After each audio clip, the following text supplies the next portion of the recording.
What's up, everybody? This is the Toasty Podcast. My name is Sky. I'm Matty B. Today, I have the privilege of talking with the very own, ArenaNet's very own, Kye Harris. He's also my brother, so that's pretty dope. We're going to be talking about the insane rise of the video game industry because these days, let's face it, any 5-year-old across the street can beat you at any other game you want to try and play. And, man, I like that. So, let's get toasty.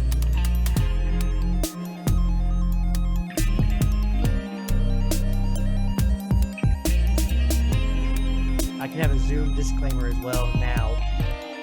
All right, listeners, the thing is that we're doing a Zoom call.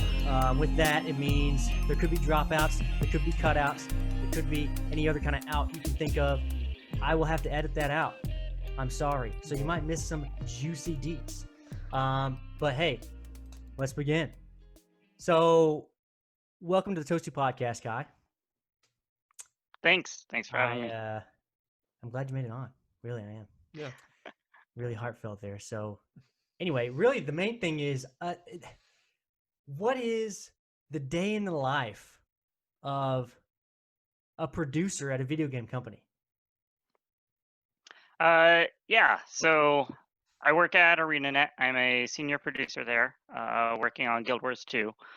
Day in the life for me, a lot of meetings, a lot of following up with people, a lot of tracking, making sure that things get done.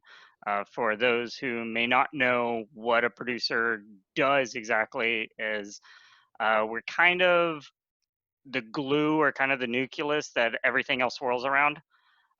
So we work with designers and artists and audio team members and localization and marketing and anyone else to make sure that people are talking to one another, to make sure that things aren't being forgotten, that balls aren't being dropped, so that we can be successful together as a team and can get our game done and get it out the door within the timeline that we're supposed to get it out the door. The freaking glue, man. You're the freaking glue. Okay, I get it. So, really, I just kind of want to, I know this. Obviously, I'm your brother. I get it. But hey, you know what? Listeners don't know you. So, when did you decide you wanted to enter that realm, like create video games? The poetic answer or the romantic answer would be whenever I played The Legend of Zelda: Ocarina of Time. Whenever I was younger, and before then, I was thinking, pretty awesome. Yeah, very beloved. And before then, I'd always been into stories. I'd always been into storytelling and like creating worlds, and just very interested in that, and interested in fantasy worlds. And so we're talking elementary school, junior high here. I thought about movie direction or writing or something along those lines, but it was Ocarina of Time that really flipped this switch in my head that, like, wait a minute, no, video games are everything that movies are and more, because I get to be in that world. I get to interact there. I get to be a part of this experience, an active part of this experience, even a driver of this experience, and not just a participant. So pretty much right there, I just decided this is what I want to do for a living. I want to make video games. How old were you then? Let's see. Gosh, that was probably, I don't know, 11, 12. Shit. There's like I can count on one hand how many people I know that knew what they wanted to do at 11 and 12. That age. But even then, like that year, I mean, I don't even know the year. What year was that? Because you're talking about playing video games and wanting to create video games, which I can imagine in a time, knowing how old you are, when people didn't want to see that. Right. So, Legend of Zelda: Ocarina of Time came out on the Nintendo 64, released fall 1998. I got it a little bit late, not quite at its release. It was a birthday present, so I got it either would have been the following spring, 1999, or a year later, maybe 2000. I'm not exactly sure. So that's why I give the age range of 11 to 12. Yeah. But Dang, dude. somewhere right around there. And yes, I would consider myself one of the lucky ones that early on had in my head what I wanted to do. I still had to figure out what role I was going to play in the game industry. Hmm. I went to college and started off in a programming course, learning C and C++. I went to DigiPen Institute of Technology in Redmond, Washington. I transferred from their programming major to a design major to learn to be a game designer.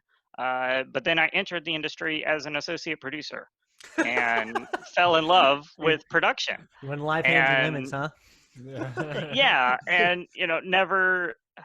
I don't think I would have it any other way, I'm other gonna be than being a honest. producer. This is what I like doing. Knowing you and like growing up with you, man, like I know you're doing exactly what I would have expected, to be honest. Like, because you are the guy that literally will knit it together. Whatever it is, it seems like you've been that guy, right? That just will knit it together. The leader part, the leader role, and you keep everything organized. You've always been an organized person. You keep a calendar for every little tiny little thing. I would never do that. It's just different personalities, but that definitely Right. fits you. I'm glad. What I'm glad about is that at least the game industry got that right as far as putting someone in the right role, because you can't say that a lot for other industries. You just can't.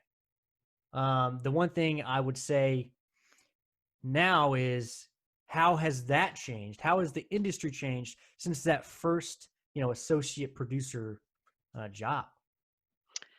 Yeah, so it's actually really fascinating, because I've even just looking at like what my curriculum was like at DigiPen, the years that I was there versus what their curriculum looks like now because of how the landscape of the game industry has changed. So I entered into the industry, my first professional job was in 2010 after graduating from college.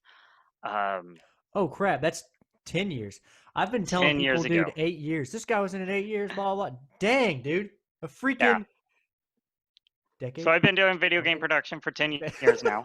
Uh, been doing video game production for 10 years now. Entered in as an associate producer. I'm a senior producer now. I entered in doing, uh, so one thing that's different is I entered in doing Flash games, web-based stuff. Flash doesn't hardly exist anymore.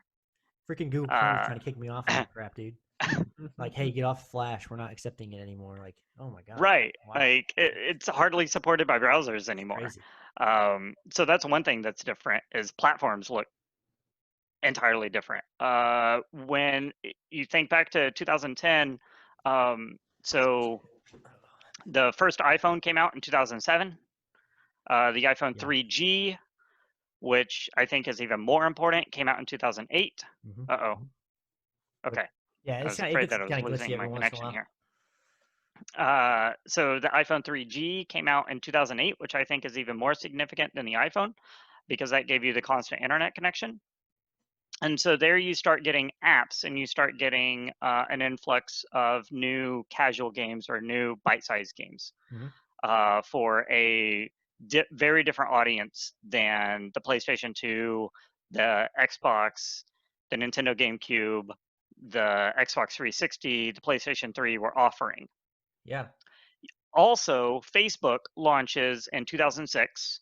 Facebook expands outside of colleges in 2007 or 2008. I don't remember exactly. And you get another influx of casual based games, quick play games Was that Farmer's for a Game or something? broader Mhm. Farmville Farmville. from Oh my Zynga god. was the Freaking first our really aunts and big one. uncles, bro. Our aunts and uncles were Yes, playing yes. that So freaking you've got a whole game. new audience suddenly coming into games around 2008 through 2010 because of the iPhone and Facebook and Wii Sports because the Wii also launched in 2006. So you have this trifecta of the Wii, Facebook, and iPhones showing up while I'm in college. right?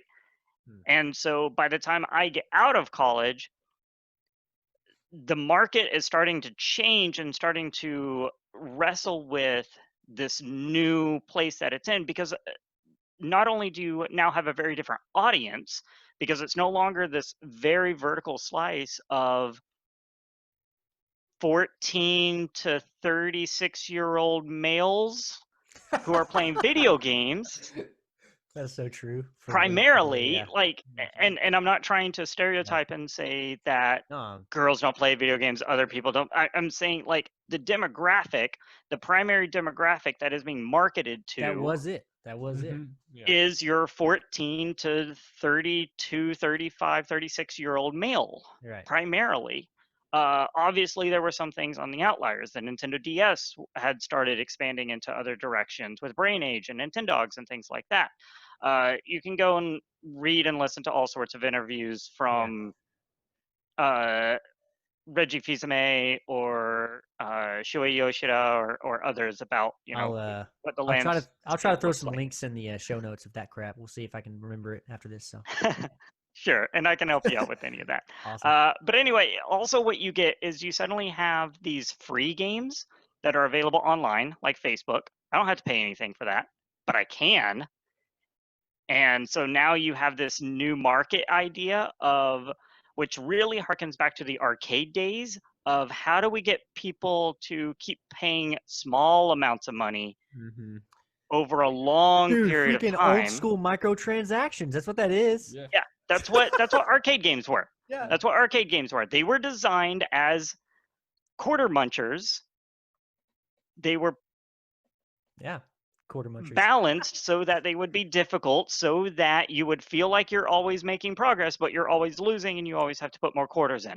And that's exactly what newer games started doing with Facebook and with iPhone stuff, because you either had a 99-cent game on iPhone or you had a free game that had these built-in transactions. The other thing that started happening around that same time, Unity released in 2009. And so Unity is, for those who don't know, it is a game development platform. It's an engine that was made available primarily for independent developers. So you have your big publishers or your large scale developers like ArenaNet or a Bungie or a Microsoft or a Nintendo, where you're employing hundreds of people and you're connected to a publisher and marketing and all these other things. Or you have your independent developers that really can be anywhere from, there are independent developers that are up to 100 people, but they're usually closer to 5 to 30 people working on a game together. So Unity was this new engine that was being made available. It wasn't the first of its kind, but it was a new one that was being made available for independent developers to jump into stuff. And its thing was, hey, you can download Unity for free. Oh, dude, that's like almost like Blender. Blender's a freaking amazing piece of software. Apparently, I haven't used it. I don't know how to use it. That's free. Right. It's insane. So Unity's thing was, hey, you download our software for free. You start making a 3D game in it. And until you make, I don't remember what their original policy was, but for quite a while now, their policy has been, until you make over some threshold of money, like $100,000 or whatever, you can use this without a license. You can use this for free. You can develop a game and you can release it. If you can track that, which I'm sure they have a nice way of tracking. Oh yeah, that's amazing. You know what? Why don't they just do that to all like DaVinci or like Logic Pro or any of these creator softwares? Because people know creators do not have money. This podcast makes $0, -$, actually. I spend money for this crap. So you know what I'm saying? Hey, I'll throw the Patreon in the show notes. All right, go ahead. Right. So Unreal, the other big player out there from other big game engine that's been around for 20 or more years now, from Epic Games. Those of you who know Fortnite's developed by Epic Games. It's running on Unreal Engine 4. Fortnite was one of the premier games in order to show off Unreal Engine 4 whenever it was being developed and being released a handful of years ago.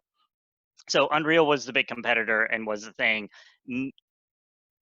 I don't know the numbers off the top of my head, but probably 70 to 80% of all of the games released for the Xbox 360 and the PlayStation 3 were built on Unreal Engine 3. Oh, But that one was like your Adobe or like your Logic Pro or any of your other stuff, you're paying for a license. right. And it's per developer, it's per seat. You're paying a certain amount monthly in order to use this, in order to use all these tools, in order to have access to customer support, in order to have access to tutorials and assets and all of these types of things. Unity changed it and said, we're going to give you all that for free up front. Once you make money, then we're going to ask for licenses. Unreal has Awesome. changed their setup 5 years ago, 6 years ago. Unreal Engine 4 is free to download now. You can start using Unreal for free until you make a certain amount of money, Wow. and then they're going to start asking you for licenses. Anyway, that was a lot of numbers and a little bit of history, but it lays a groundwork for how things have changed in the past 10 years just since I've been working in the industry. Because it's more than just hardware changes of going from a PlayStation 3 to a PlayStation 4. The landscape of how games are monetized and how games are developed has changed. Something like Fortnite evolves out of something like Farmville. It evolves out of this idea, or even something like Unity. It evolves out of this idea of let's make our product available to the masses, everyone. Fortnite is available on nearly every platform. It might be available on every platform. You can download it for free, at least the Battle Royale version. You can download for free. You can start playing right away. You choose as a consumer how much money to put into the system. They are going to give you lots of incentives for putting money into the system, For sure. Mm-hmm. but you get to choose how you opt into that. The other thing that's changed in the past 10 years is subscriptions being moved over to consumers Dude, a lot more with Apple Music, subscription, dude. That's with what I'm talking about. Spotify. What's that? Subscription. That's what we call it. Okay. Yeah. So Crazy. that's also Netflix. Those things have been wildly successful. And so we've looked for ways of how those get emulated in the game industry. With PlayStation Plus or with Xbox Live, or Xbox Live Ultimate or Xbox Game Pass, where you're paying a monthly fee and you have access to a library of games. Yeah. So, Guild Wars was built off of this philosophy in a very similar way. When the first Guild Wars released in the US in 2004, I think it was 2004, maybe 2005. What the heck, dude? You worked No, there. I wasn't working there then when Guild Wars 1 released. Yeah, true. Guild Wars 2 released August 28th, 2012. I know that one. Yeah, there we go. That's the product that I work on. Our 8th anniversary is coming up next month. So Heck log yeah. in and check it out. Shout out. Yeah. But it was set up in a very similar way of disrupting the market because you had World of Warcraft and EverQuest 2 and Star Wars Galaxy, which were you pay for the box, you pay your $50 or $60 for the box, you get your CD, or you download, you install, you sign up for a monthly subscription, you pay your $15. So you pay the $60 in order to enter, and then you pay your $15 a month in order to continue to engage. Guild Wars said, you pay your $50, you're done. You pay $50, you enter, you now have full access. There is no monthly fee. Yeah. Instead, what we're going to do is we're going to give you access to ways to put more money into the system if you choose. Right. So you can buy new outfits. It's exactly what Fortnite does. You buy new outfits, you buy cosmetic things, you buy capes, anything like that. I mean, it keeps you immersed. Guild Wars 2 does the same thing. Yeah, I don't. Speaking on that, I am not sure. Coming from me perspective, I'm like, why the heck would I spend money on that? But if you're playing the game, like I got into Apex for a while, same type of thing. Yeah, You play, yeah. you pay for microtransactions. You actually get pretty serious about that stuff. And I'm not gonna lie, I did pay money for an outfit That is as far as I'll go. And I did not go crazy. Still, my point is, you get entranced. You're like, heck yeah, this is awesome. And I think Well, that's the point. it's It's not a bad thing, I don't think. right. You just And said it's the reason about you love the games identity, is because right? I mean, you're immersed. everybody spends money on their relaxation, so Yeah, it's a hobby, that's right? all it is. Yeah, What did you it's a say, hobby. Kai? Oh, it's an identity thing, right? Like you Yeah. spend money on clothes in the real world because you want to present yourself a certain way, Yeah, it's a way to express yourself for sure. and then you spend money in a game in order to express yourself. And very much the same way, you're interacting with real people. In the case of an MMO, in the case of Apex or Destiny or Fortnite, you're interacting with real people, Yeah. people that you may be building relationships with, particularly in an MMO like Guild Wars 2, where we're very invested in our community and our players being a community for one another. And so you want to express yourself in different Right. ways. Yeah, that's true. All right, we'll take a quick break. After this, we'll get back into it. Another thing I will say that's interesting to me is how society has changed, and you've obviously already explained it. We already went through like the whole breakdown of what happened, right? Which is Right. awesome. I loved it. We just kind of skipped over the part where you didn't skip over. I'm saying society, where we would, because I know how high school was for you, and where we would just like, it wasn't cool to be in the games, and these guys were nerds or they're A lot geeks more or mainstream now for sure. yeah, and the and I won't say like there's a lot more to society as far as why that's changed, but games in general are way more accepted, way more, and it's a really good thing. But where the heck did Mom and Aunt Dana start getting onto games all of a sudden? Like Arcades, how man. did they? I How mean, did they? Where's the marketing strategy? Really? Uh, it's in the accessibility, right? And it's in the image. So if games are Call of Duty, then a large amount of the American population doesn't care. Sure. And it's like you said, If the 15 to 32-year-old males. mm-hmm. exactly, if games are Farmville, if games are, I mean, so let me actually back up. Everyone has always liked games. Everyone maybe hasn't known or admitted that they liked video games, but everyone likes play. As humans, we like play. Monopoly. And we like play either to interact with one another as a social experience, or we like play to overcome a challenge, to feel a sense of mastery, of skill, or we like play in observing others. Sports have always been popular since the Greeks, since before the Greeks. Sports have always been popular. They've always been a spectacle. Whether you're participating as an athlete who is competing or you're participating as a member of the audience who's cheering on and observing and learning how it works, or a commentator who's learning how it works and breaking things down and doing analysis, that stuff has always been around as long as we've had human civilization. And so video games have just, in some ways, video games have had to grow up and expand and broaden. And that's where things like the Wii and Facebook and the iPhone came in.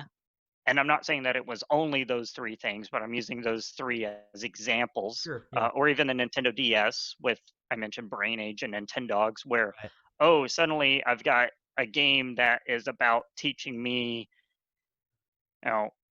allowing me to play with dogs and care for them, something that I'm interested in, or allowing me to, train my prefrontal cortex and my memory and stuff. And this is not the same as me running around shooting a bunch of guys, shooting and looting as you do in Call of Duty or Borderlands or Fortnite or PUBG or anything like that. Shooting people in So your mind. it's wrapped up differently, even though a lot of those same core tenets are there. And another thing that has changed over the past 10, 20 years is people have grown up.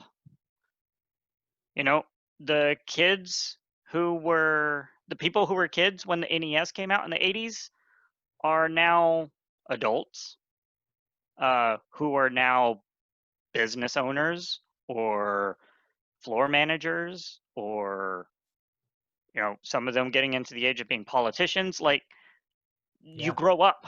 Yeah. People from the 70s and 80s have grown up. People from the 90s, like myself, have grown up, Yeah. or like you have grown up. And we grew up around all of this technology and just accepting it easily because we were the core demographic then. Mm-hmm. And so as we've grown up, we're more accepting, but also as we've grown up, we've realized that we still want to make games for us.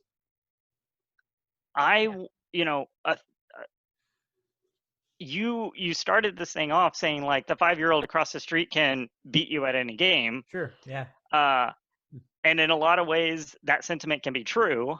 Like, a 40-year-old and a 20-year-old aren't going to be able to compete on the same level in Counter-Strike or League of Legends, just as a 40-year-old and a 20-year-old aren't going to be able to compete in the same way in soccer or football. Yeah, I mean, you're right. Yeah. And so the 40-year-old still wants to play games. Yeah. Same way that he did before. Even though he can't play them the same way, like, he might still play the same games and he might still compete. And I'm not saying that every 40-year-old is worse than every 20-year-old or anything. I'm making some generalizations. Everyone needs to play games or can play games, right? But yeah, they have that. They and, have the and so opportunity. your branding. demographic grows up and your demographic expands as it grows up. And so some of it is just a natural outpouring of that. And then also the breakdown and the barriers of how games are distributed and how games are paid for and marketed that I was explaining. That's also happened. The internet makes it a whole lot easier because now I can just click a button and start playing a game.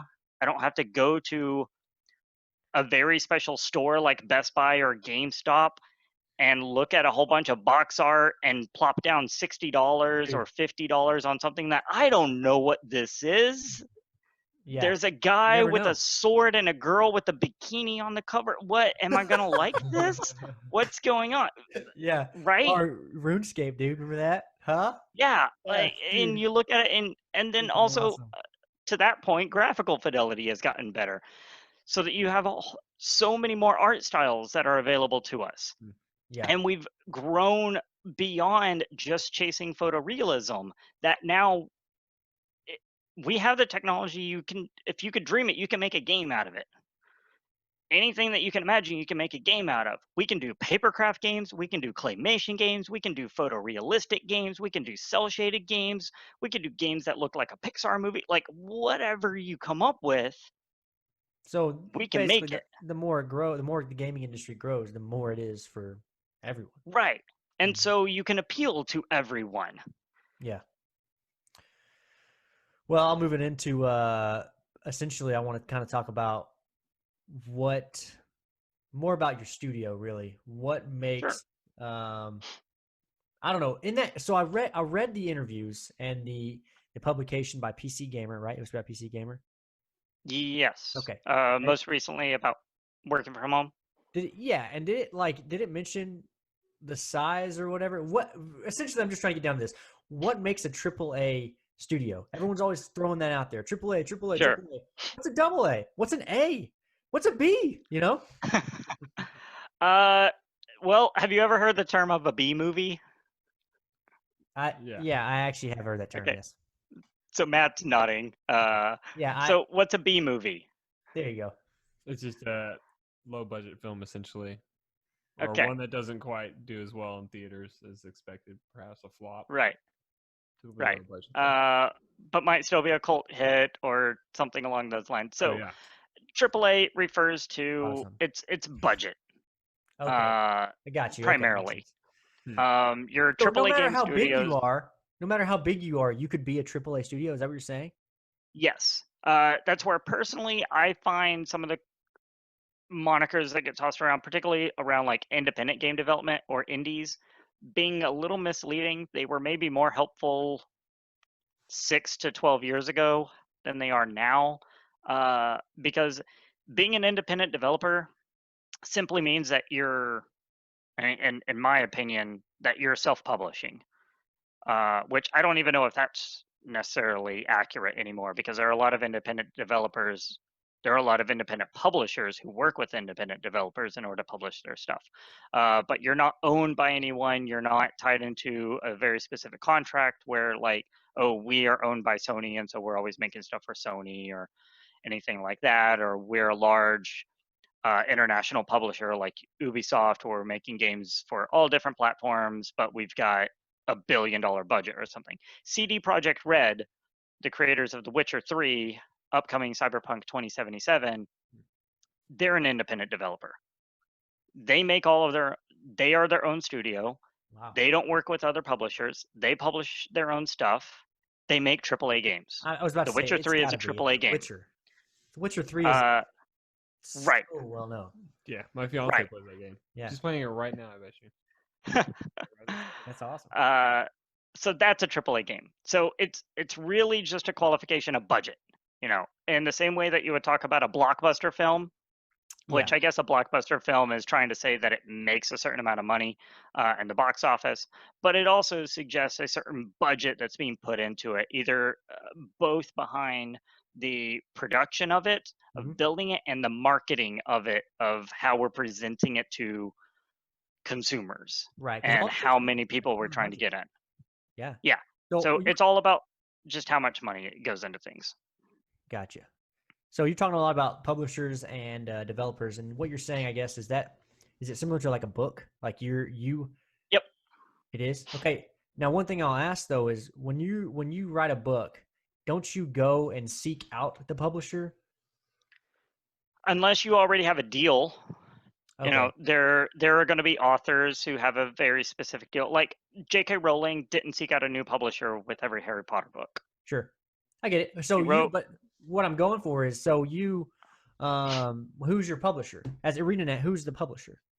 ArenaNet publishes their own stuff. Or well, that's not entirely true. We work with NCSoft, our parent company, and publish in conjunction with them. Interesting. So the next question is, does that, I guess I hear a lot about crunch times and the pressure and, we have to get games out this quickly, but the expectations are skewed or not correct, and what it takes. Right. How often do you face that? Not necessarily in your company, sure. maybe in your industry as a whole. You know a lot of people in the industry. I know you do. Right. I just mean, like, I'm not trying to get you to say anything wrong here. You know what I mean? Like, that's not it. Of course. So me personally, not often. ArenaNet is very good about being anti-crunch, about respecting people's time and wanting people to have lives outside of work. We want them to love their work. We want them to love working at ArenaNet.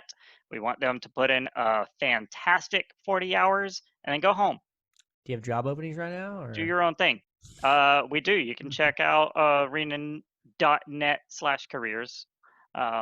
That's what I'm talking about. Plug it right now, dude. Okay, show notes. Yeah, it sounds awesome. Look for openings. So that's something that's been really important because the industry has had a history of problems with crunch. And for those who don't know, crunch refers to these prolonged seasons of working overtime, of working 60, 70, 80-hour weeks in order to get games out the door. Games are not easy to make. Imagine that. Former employee of Microsoft once made a comment on a different podcast that I've listened to that games are things that hate to be made, which I think is brilliant because it feels like that a lot. Games are not are not easy to make. They are very difficult to make. Ask any independent developer who has had a successful or semi-successful game that has gone to market, and they will tell you how grueling and how difficult it is, and how many new obstacles you run into that you don't expect. You can also look at the fact of how many Kickstarter campaigns for games are successful. How many of them ship on the time that they say that they're going to ship on? How many of them ship on the budget that they say that they were going to ship on? Yeah. And then how many of them are successful, whenever they actually release? These days, I feel like I see a lot of headlines. Like, I play games a lot. I have played games. I usually find a game that I really like, and I'm just like, oh, I'm all over it for a while. But I see these headlines constantly, like this game got delayed or that game got delayed. Like Right. almost every big game that we hear about and everyone's ready for So like a Right. 3 or 6 month delay, something like seems that. like a delay, which is fine by me because I have someone that tells me about it. And You want yeah, it to come out it right. freaking sucks. Yeah, you got to put your time in. Right. So I get it. For Uh, publisher side of it, it's kind of like where I would be like, are they pushy? so Yeah. it's easy, I think, to riff on the publisher the same way that it's easy for a teenager to complain about their parents. So it's almost like the cop out, or whatever. I don't know if you would call it that. Well, and I don't want to say that either. I want to show a lot of respect to publishers for the role that they play. The vast majority of games that get released and that you play, and the vast majority of games that you got for Christmas because they came out in November, that's all thanks to the publisher. Like those things don't happen on their own. Those Right. things don't happen without the publisher. The publisher makes sure that things get to market, and the publisher makes sure that you know that the game is coming and that the game is making it to market. I mean, And that the game works correctly on whatever platform you're going to play it on. Because, Sony or Microsoft or Nintendo, they don't let just anyone start developing a game and then release it on their system. You have to pay a lot of fees in order to get their development kits. You have to go through a long process of getting certified by them. You have to go through lots of testing. You have to go through this big process in order to get your thing either printed onto discs that'll work in their system or on their store so that it can be downloaded. Same goes for Steam or Epic or anything like that. The barrier to entry is different depending on what platform you want to go after. Right. But there's still work that needs to be done there. Publishers tend to be the ones in the relationship who handle that. Wow. I mean, it sounds a lot like a bigger form of what you do at your job. You know what I mean? Like they are the ones that A little bit. So I like do herd the cattle and get the game out, and you herd the sheep and get the right. game out.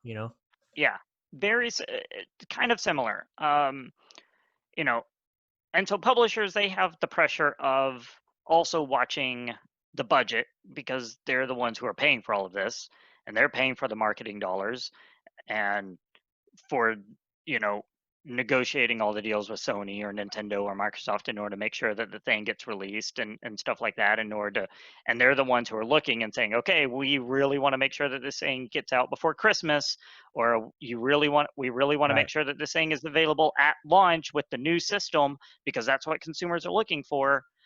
And so that's where tension can come in, right? Like anytime you bring up money into a conversation, there can be tension. Yeah, it's true. Money and deadlines. Money and deadlines. Right, and automatic. deadlines. And Yeah. that's part of the relationship between a developer and a publisher is money and deadlines. Yeah. And that's what a lot of the conversation is going to be most of the time when you're at brass tacks is money and deadlines. Mm-hmm. There's all sorts of stuff that you can watch out there about those relationships. And so developers, they want to make the best thing. Publishers, they want to make the most successful. They want the thing to be successful. And sometimes definitions of those don't see eye to eye. Sometimes things go sideways because, again, making video games is hard. Knowing exactly what's going to be successful, what's going to work is hard, especially if you're trying new things. Game developers are always wanting to try new things. Mm-hmm. We're always wanting to be creative. We're always wanting to push the boundaries. And sometimes you push the boundaries and the boundaries push back. Yeah, that doesn't work. Oh crap! Abort. Yeah, and then you've got to figure things out of what are you going to do. And there's so many wonderful stories out there of video games that just came together by the skin of their teeth. And that's how it feels most of the time when making a game, is that the thing isn't working until all of it's working, which sounds a little tautological, but like, well, it's almost like being behind is good, in some jobs, maybe that one too, well, I don't know. It's Making almost progress. like you think of baking something, and I'm going to apologize right now. I love food analogies. You think of baking something and you put all Toast, the bro. ingredients together for your cake, and you've got theories. There's a lot of theory that goes into what flavors work together, what ingredients are going to work together, how's this going to come out right. But you really never know until it's gone in the oven and it comes out. Yeah. And you put it in the oven and it comes out, It has to go through it. Yeah. and dinner is in an hour.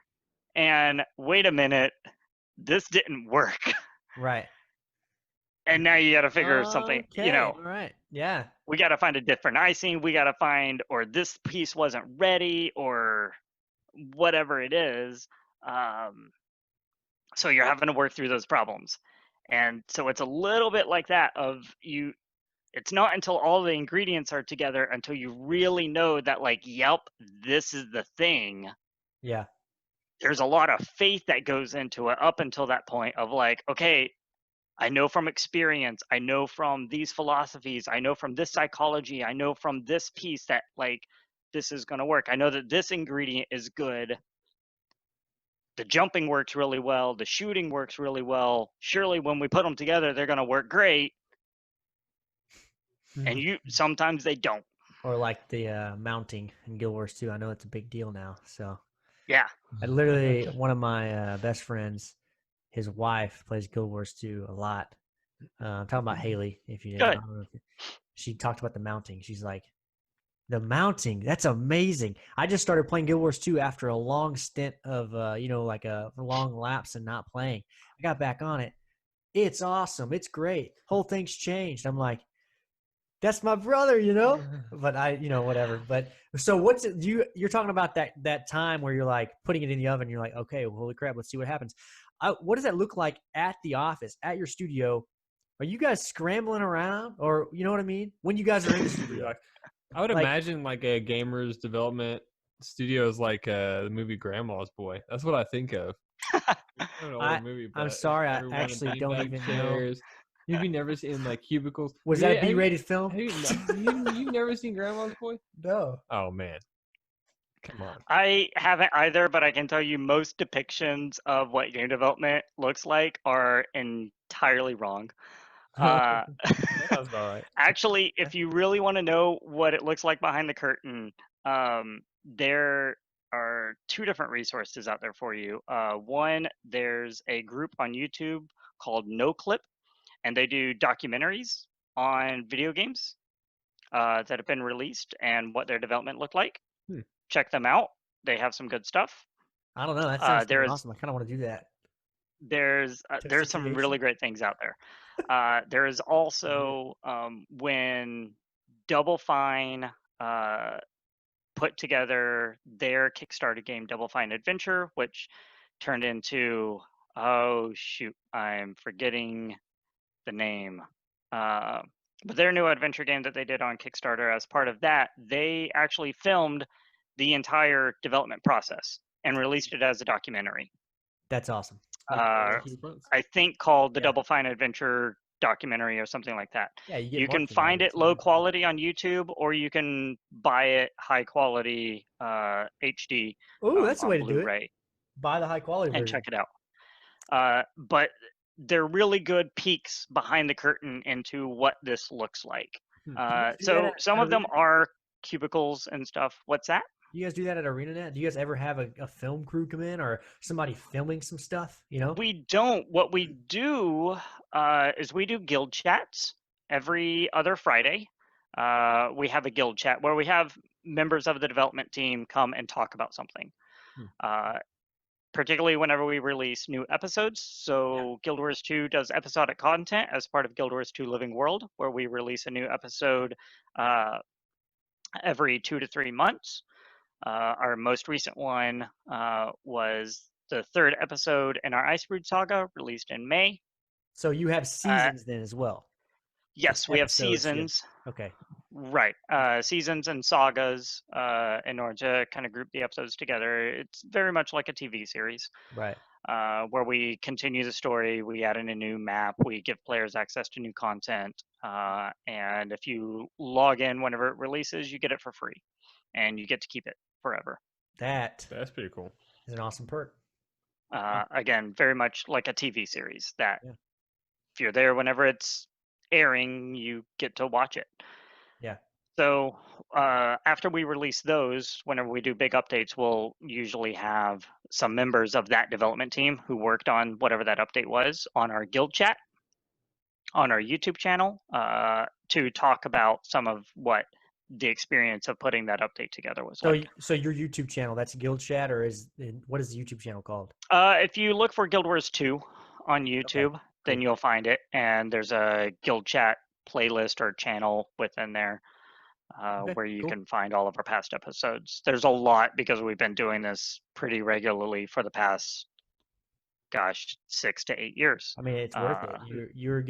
There's marketing to it. There's includence in it as far as like giving people a chance to be a part of it. I had never been to a game studio, of course, until I went to your one of your release. You got to go to the Pathfire launch party. Pathfire launch party, which is, I guess it was a big deal. And holy crap, everyone was so, excited and into it. And they were just like, this is amazing. Oh my gosh, my life's work almost. And now I think I get a better view or a better perspective of it. As far as, obviously, a lot of work had to go into this to make them this excited about this thing. Right? Yep. And you guys didn't even care. Like, I was thinking in the back of my mind, right? Because I don't know Guild Wars 2 that well. I don't really play games that much. I'm thinking, well, me being the other side of it, are there a lot of people that's going to be watching? Are there a lot of people that's going to be playing this game? What's going on here? The thing is you guys didn't seem to care about that regardless. That wasn't something that was on y'all's minds. Yeah, and I didn't ask everyone, obviously. I'm not picking y'all's brains. I'm not psychic. It just seemed like the inspiration you guys had in each other, everything else, threw that all away. It was like, well, who cares almost? And that's awesome because that shows me that you guys can be separate from that money deadline. It's more about accomplishing the mission. Yeah, it's more about accomplishing the mission. And that's awesome. Obviously, I've never been to other game studios, so I don't know what it's like over there. I would imagine that it's very similar. We care, game developers care a lot about our craft. Yeah. And, the opportunity to make something and then share it with someone else. And you've been putting a lot of time into making this, and you're excited about it. And with Pathfire, we were introducing mounts to Guild Wars 2. We knew how good they were. We knew how exciting they were because we'd been playing with them. Yeah. We'd been iterating them and tweaking them and making them better. And we were excited now first to get to say, oh, we're done. We did it. We accomplished the mission, like Matt said, but also now other people get to see. Yeah. And not long after that launch party, people were back at their desks logging into the game so that they could play alongside players who were getting to experience this all for the first time. Yeah. That's awesome. That's really to be right there with them, to experience those moments, knowing what was going to come. When we release new episodes and new content for the game, we love watching people on Twitch and on YouTube playing that content and anticipating where they're going to get excited, what their reactions are going to be with things. And it's fun. It's like being the guy with a chainsaw at a haunted house. Like, you get to enjoy watching the people. I don't know. Yeah, that's everything. Wow, that's maybe. It's a hot take. I never thought of myself as a guy with a chainsaw in a haunted house. But yeah, the other thing that I would say, really ask is, like, so you have all this camaraderie here. How does it work? Like, do you guys ever do anything with other game development teams? Does that happen? Is there a lot of collaborations, or is it so like if you have one game, you're kind of secretive about that game? Obviously, I get it. How does that work? Do you guys do that? The game development industry is fairly small and fairly tight-knit. We know a lot of people who work at other game development studios. We know a lot of people inside the industry, currently inside the industry, and who used to be inside the industry. We mingle with one another. We go to conventions together and see one another, or find out, oh, you're going to be at this convention too. We haven't seen each other in a while. Let's meet up. Let's get some drinks. Let's do dinner. Around here in the Seattle, Washington area, there are groups for like, you know, different sports leagues, like a game developer soccer league that's company versus company. That's cool. And not every development studio in the area is going to necessarily participate, but they have that option. I think there's also flag football. There are things like that, ways to help intermingle and stuff. So, there is some competition in the sense of your product. There's this product, and then there's our product, and there are only so many consumers out there and so many consumer dollars out there. Yeah. But hardly that's thought about or talked about, and we're just as excited about Ghost of Tsushima coming out in 2 weeks for the PlayStation 4 as anyone else might be. That's a new game coming from Sucker Punch Productions exclusively for the PlayStation 4 later this month. We'll be just as excited about a Destiny update as anyone else. Right. We're tuning in to the Google Stadia live stream events to find out what's going on, just like anyone else might be, because we got into this because we love video games. Right. And we're excited about video games. I'm wearing a Mario shirt right now because I love video games and I'm excited about video games. Yeah. That's awesome. That's we really cool. in our office have a room set up with a library of games so that we can play with one another, and also so that we can be aware of what's out there and we can get more ideas and borrow and share with one another. And I might talk to someone from at Bungie about, hey, how have you guys worked through this problem? How do you guys do this? And obviously we're not going to talk about like, here's the game I'm working on and here's what we're doing. Right. Yeah. I get but it. We're going to be talking about like, hey, I'm having, this thing with my team, or we're working through this AI problem, and you're going to talk shop together. That's awesome, actually. And I think that doesn't, it should happen. It doesn't happen in other industries. I'd say the closest thing I can think of, and I haven't even been in it, is the tech industry, except for the fact that may no longer be true because maybe there's more competition there, but I think that with the way you guys are in the game industry and the way you guys treat it, it's almost like nothing can really go wrong because you're all in it together. Does that make sense? And when I say go wrong, I don't mean in one game. I mean with the industry as a whole. But with one caveat, I mean, the only question, the last question I have, literally the last thing I kind of we can kind of lead off with this or whatever, but is you mentioned how games have come up and now they're free to play almost with microtransactions, or maybe they're just free to play. I don't know. Has that hurt anything? Or do you think it's just a part of progression and it needs to happen? It's primarily a part of progression. There's a lot of opportunity that affords because you can reach a broader audience. You can get games accessible to more people. Options are always good, right? Giving people the option rather than just saying, no, you can only play this type of game this type of way. Being able to say, hey, you can play any of these games all of these different ways. Choose your flavor, choose your color, right? It's not forward. So options are always good in that regard. I think there are some risks that go along with it of that are not special or particular to the game industry, of the perceived value of something could be diminished if you're same argument that comes up with food, right? Of like fast food versus sitting down at a restaurant versus cooking your own food. Yeah.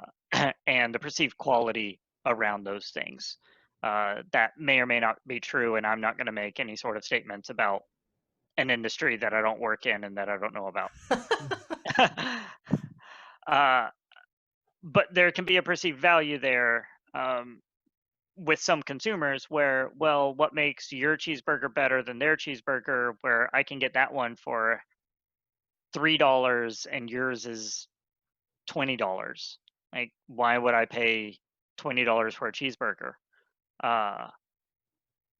Well, yeah, but the ingredients that are going into this $20 cheeseburger are a lot more. Yeah. Or maybe there's a brand name association with it, or maybe Right. there's something about the restaurant experience of, yeah, well, we're giving you real linen napkins and we've got live music, and you're paying for that whole experience. It's more than just a cheeseburger. And so you see the same thing in games, right? Of there can be a perception of, well, I can download and play this thing for free. Why should I pay for this other stuff? Right. I think, but I don't know if you're necessarily gonna get away from that. I'm not sure, but in my industry, like the same thing happens. Why would I pay more at a BMW dealership? Well, right, because you're getting this and this and blah blah. Free valet service, whatever it might be. There are a lot of customers that still will not. I don't know if they will ever, not necessarily understand it, because I think they understand it, but I don't know if they'll ever just like it. Maybe you're just gonna lose those customers.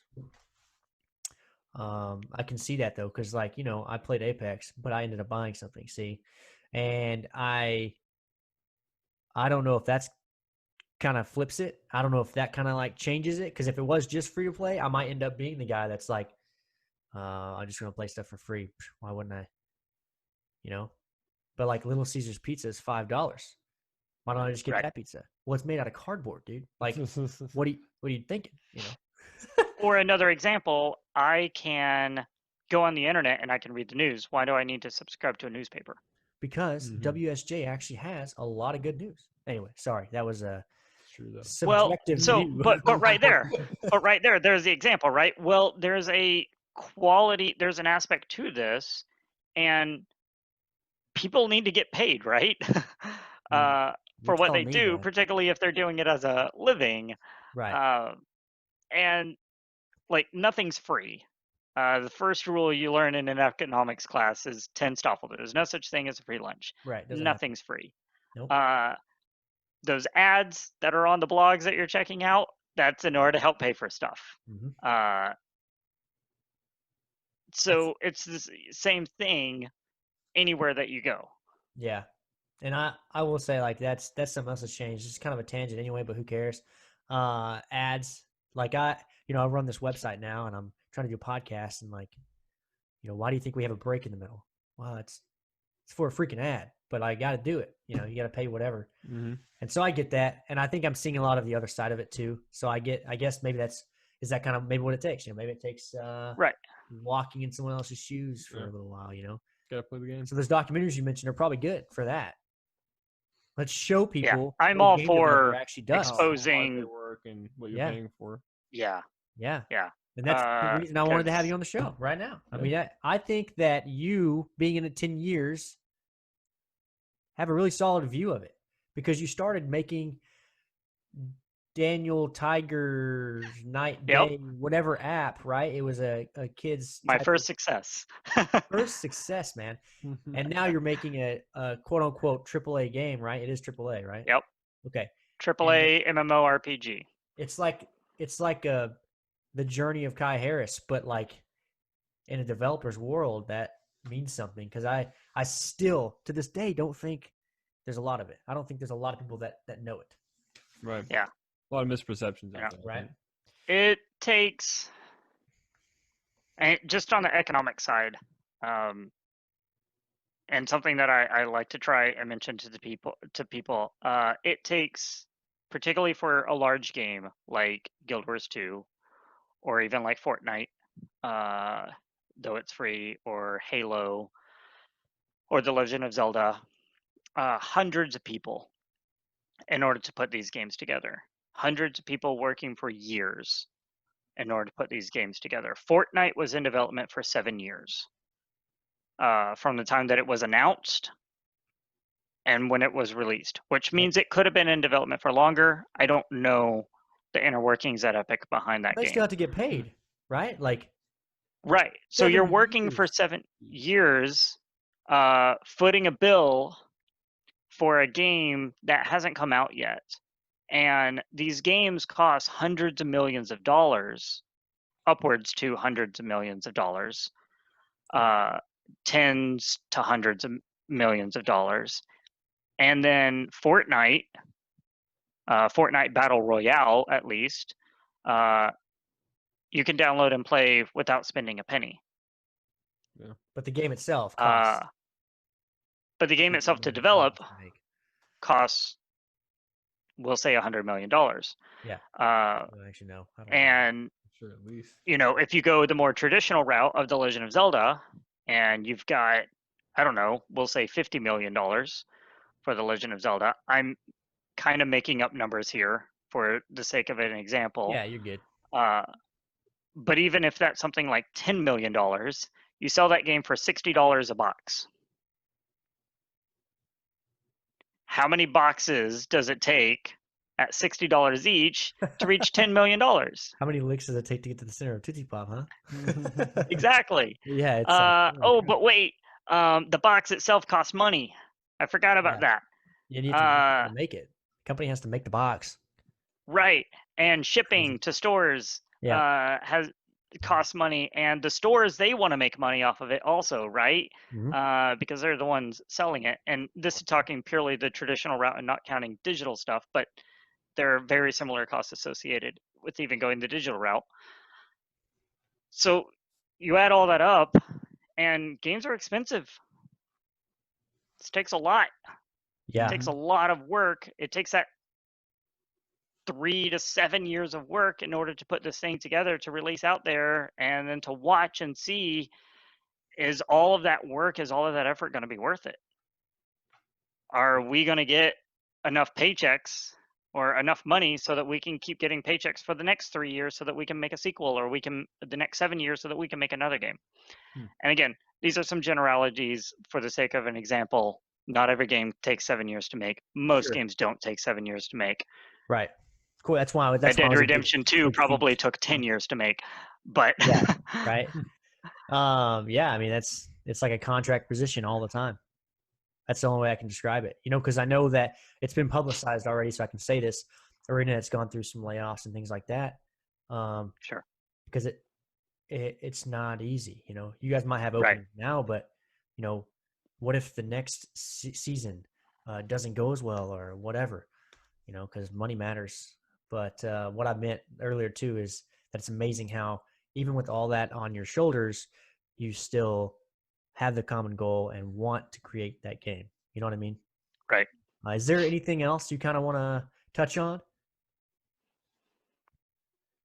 Check out Guild Wars 2. You can play for free. Go to guildwars2.com. You can download. You can play for free. Our entire core game, up to our max level of 80, is available for free. Is it on all playthrough? It's available on PC and Mac. Okay. PC and Mac. It's a PC game, so that's an MMO, right? Yeah, so primarily a PC game. Literally, you have two games in that realm, and you've got World of Warcraft and Guild Wars 2. And quite honest with you, I played Guild Wars 2. It's up there. I don't know. I've never played World of Warcraft, so I can't really. It's better. Not trying to make competition, but it's obviously better. My brother freaking makes the game, dude. So, yeah, obviously. All right, this has been the toastiest episode we have ever had, I promise. Easily. And I can't wait to show you guys more. That was Kye Harris, my brother, a lead producer at ArenaNet, giving you the spill of the game industry. All right, guys. So stay toasty. Thanks, Kye. Thank you. All right, dude. So, hey, dude, that's awesome. I loved it. Toasty.